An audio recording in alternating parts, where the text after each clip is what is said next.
വിശുദ്ധ പദപ്രഖ്യാപനത്തിൻ്റെ ഔദ്യോഗികമായ പ്രാർത്ഥനയാണ്.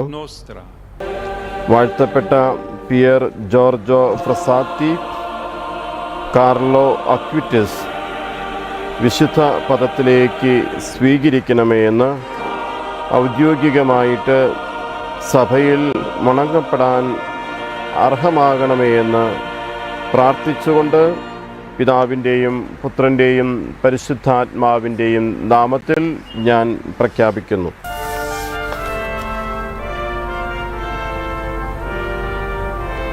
കാർലോ അക്വിറ്റസിൻ്റെ അമ്മ ആന്ദ്രയെയാണ് അവിടെ കാണപ്പെടുന്നതായിട്ട് എനിക്ക് മനസ്സിലാകുന്നത്.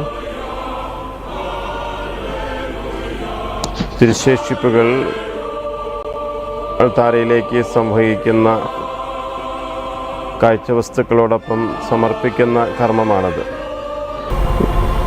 ഈ സമയം ഗായക സംഘം ഹല്ലേലൂയ ഗീതം ദൈവത്തെ സ്തുതിച്ചുകൊണ്ട് മഹത്വപ്പെടുത്തിക്കൊണ്ട് ഹല്ലേലൂയ ഗീതം ആലപിക്കുകയാണ്.